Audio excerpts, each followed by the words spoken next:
Assalamualaikum warahmatullahi wabarakatuh. Kami dari Prodi Hukum Ekonomi Syariah semester 2 mata kuliah fikih ibadah. Kami dari kelompok 9 yang akan membawakan materi tentang ibadah haji. Nama saya Arif Yadi Supriyadi dan rekan saya Adi Nur Aji. Oke, baiklah, langsung saja kita masuk ke materi. Yang pertama yaitu pengertian ibadah haji yang akan disampaikan oleh rekan saya. Silakan. Ya baik teman-teman, di sini saya akan membahas tentang pengertian ibadah haji. Ibadah haji ialah melakukan suatu perjalanan atau berziarah tahunan ke tanah suci Mekah bagi umat Islam yang mampu untuk melaksanakannya. Ya, kata mampu dari pengertian ibadah haji yaitu mampu dalam segi fisik, materi, dan keilmuannya juga. Dan terlebih juga ibadah haji dilaksanakan dari mulai tanggal 8 Zulhijjah, yaitu mulai bermalam di Mina, lanjut ke tanggal 9 wukuf di Arafah, dan berakhir di tanggal 10 Zulhijjah yang sering kita sebut dengan Lebaran Idul Adha atau Lebaran Haji. Ya. Langsung saja dasar hukum Ibadah haji. Haji merupakan salah satu rukun dari rukun Islam yang kelima. Hukumnya wajib satu kali seumur hidup bagi seorang muslim yang merdeka, baligh, berakal dan mampu. Ibadah haji ditekankan kepada orang-orang Islam yang memiliki kemampuan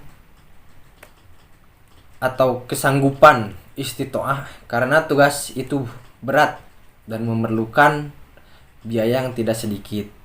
Seperti dalam firman Allah dalam Al-Qur'an Al-Hajj ayat 27 sampai 28 yang artinya, dan berserulah kepada manusia untuk mengerjakan haji, niscaya mereka akan datang kepadamu dengan berjalan kaki dan mengendarai unta yang kurus yang datang dari segenap penjuru yang jauh, supaya mereka menyaksikan berbagai manfaat bagi mereka dan supaya mereka menyebut nama Allah pada hari yang telah ditentukan atas rezeki yang Allah berikan kepada mereka berupa binatang ternak. Barusan adalah dasar hukum ibadah haji. Yang selanjutnya yaitu syarat ibadah haji. Syarat wajib haji yaitu syarat-syarat yang harus dipenuhi oleh seorang muslim sehingga dia diwajibkan untuk melaksanakan ibadah haji. Dan barang siapa yang tidak memenuhi salah satu dari syarat-syarat tersebut, maka dia belum wajib melaksanakan ibadah hajinya tersebut. Adapun syarat-syaratnya ialah yang pertama tentunya beragama Islam. Yang kedua berakal, yang ketiga baligh, yang keempat merdeka, dan yang kelima istitoah. Oke. Poin yang pertama Islam. Tentunya dalam melakukan ibadah haji kita harus orang-orang yang beragama Islam atau Muslim. Ya. Berarti selain orang Islam itu tidak boleh melakukan ibadah haji. Yang kedua berakal. Berakal di sini yaitu seorang yang melaksanakan ibadah haji harusnya berakal sehat. Ya, oleh sebab itu orang gila atau orang-orang yang hilang akal atau stres tidak diwajibkan. Jadi itu tidak masuk ke dalam syarat ibadah haji. Dan poin yang ketiga yaitu baligh. Baligh dalam artian di sini adalah baligh itu sudah dewasa, ya. Bagaimana kalau anak kecil melaksanakan ibadah haji misalkan berdasarkan hadis yang telah disebutkan sebelumnya. Namun jika seandainya seorang anak kecil melakukan ibadah haji, maka hajinya sah, akan tetapi belum mencukupi kewajiban haji di dalam Islam. Jadi balik di sini itu sudah dewasa, ya. Dewasa berarti anak kecil juga boleh melakukan ibadah haji, tetapi belum masuk ke dalam syarat ibadah haji. Yang keempat itu merdeka. Artian merdeka di sini adalah seorang yang tidak terikat dalam suatu pekerjaan, misalkan dalam tugas dinas atau dalam titah majikannya, berarti itu tidak masuk syarat ibadah haji. Misalkan ibadah haji sambil melakukan tugas apa, itu tidak boleh. Jadi merdeka di sini bebas dari suatu pekerjaan. Ya, suatu pekerjaan. Yang kelima tadi ada istitoah. Istitoah di sini dalam pengertian ibadah haji itu banyak sekali para ulama-ulama mengartikan dari makna istitoah ini, dan dari seluruh dari ulama-ulama ini kita dapat menyimpulkan makna kata dari istitoah ini adalah mampu dalam segi fisik, mental, materi, serta aman dalam perjalanannya untuk dapat sampai ke Makkah.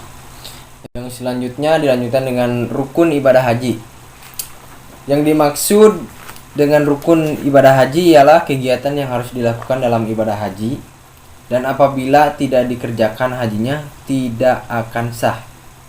Adapun rukun haji adalah sebagai berikut. Yang pertama itu adalah ada ihram, kedua wukuf, ketiga tawaf ifadah, yang keempat sa'i, yang kelima tahallul, dan keenam tartib. Oke, baiklah. Yang tadi telah disebutkan oleh rekan saya, rukun ibadah haji, yang sekarang saya akan menjelaskan satu persatu dari poin tersebut. Yang pertama tadi ada ihram. Ihram adalah pakaian yang digunakan selama ibadah haji atau umroh, di mana pakaian tersebut wajib digunakan oleh seorang yang melaksanakan ibadah haji dan umroh sebelum mikot. Mikot itu adalah tempat pengambilan niat. Yang kedua, wukuf. Wukuf itu merupakan puncak dari ibadah haji yang dimana jutaan umat muslim berkumpul, yaitu pada tanggal 9 Zulhijjah. Yang ketiga, tawaf ifadah adalah kegiatan yang mengelilingi Ka'bah sebanyak 7 kali. Tawaf adalah salah satu amal ibadah yang dilakukan oleh muslim pada saat melaksanakan haji dan umroh. Tawaf hanya dilakukan di Masjidil Haram atau di Ka'bah ya. Yang keempat adalah sa'i. Sa'i adalah salah satu rukun ibadah haji yang dilakukan berjalan kaki atau berlari-lari kecil dari Bukit Safa ke Bukit Marwah, begitupun sebaliknya. Yang kelima, tahallul. Tahallul itu adalah mencukur rambut yang ada di kepala, sebagian kecil rambut yang ada di kepala. Dan yang keenam adalah tertib. Yang selanjutnya yaitu perbedaan haji dan umroh. Antara ibadah haji dan umroh pelaksananya hampir mirip dan sama-sama dilaksanakan di tanah suci Mekah. Tapi ada satu dan lain hal yang membedakan antara ibadah haji dan ibadah umroh, diantaranya yaitu yang pertama perbedaan hukum, yang kedua perbedaan waktu pelaksanaan, perbedaan tempat pelaksanaan, perbedaan tingkat keramaian, antusias muslim, dan perbedaan rukun. Ya, karena ibadah haji itu dilaksanakan setahun sekali ya. Kalau umroh itu dilaksanakannya bisa kapan saja dan tidak ditentukan misalkan batas-batas atau waktu-waktu di mana saat melakukan umroh harus bulan ini, tidak ya. Kalau misalkan umroh itu bisa kapan saja dan dilakukan bisa setiap saat, sedangkan ibadah haji itu sudah ditentukan waktunya dan pelaksanaan juga beda, antusiasme juga dari umat muslim berbeda juga, dan perbedaan rukunnya juga beda. Seperti itu. Oke, setelah tadi ada perbedaan ibadah haji dan umroh, untuk selanjutnya adalah larangan selama ibadah haji dan umroh. Adapun larangan selama melakukan ibadah haji dan umroh adalah yang pertama, memakai pakaian yang dijahit atau penutup kepala bagi laki-laki yang sedang berihram. Jadi selama melakukan ibadah haji untuk seorang laki-laki itu tidak diperkenakan untuk memakai pakaian yang dijahit, baik pakaian luar ataupun pakaian dalam. Bagi laki-laki itu tidak diperbolehkan, jadi hanya diwajibkan atau diperbolehkan hanya menggunakan ihram saja atau kain putih yang dipakai biasa untuk melakukan ibadah haji atau umroh. Dan yang kedua, menutup muka dan kedua telapak tangan bagi perempuan yang sedang berihram. Itu untuk ibadah haji ya. Untuk umroh sama saja untuk wanita seperti itu. Yang ketiga, memakai harum-haruman baik pada pakaian maupun pada badan. Untuk ibadah haji, seseorang yang melakukan ibadah haji tidak diperbolehkan memakai wangi-wangian ataupun misalkan make up atau apapun untuk perempuan ya, make up atau wangi-wangian bagi laki-laki atau perempuan itu tidak diperbolehkan di dalam ibadah haji. Tetapi di dalam ibadah umroh, misalkan kita sudah memakai parfum sebelumnya dan akan memakai ihram, masih ada bau parfum di badan kita, untuk ibadah umroh itu tidak apa-apa. Dan yang keempat, mencukur atau menghilangkan rambut atau bulu badan yang lain. Untuk ibadah haji seperti itu, dan ibadah umroh juga sama. Larangan seperti itu. Yang keenam, menikah dan menikahkan atau menjadi wali, itu dalam ibadah haji dan ibadah umroh juga sama seperti itu. Yang ketujuh, bersetubuh dilarang dalam melakukan ibadah haji dan umroh.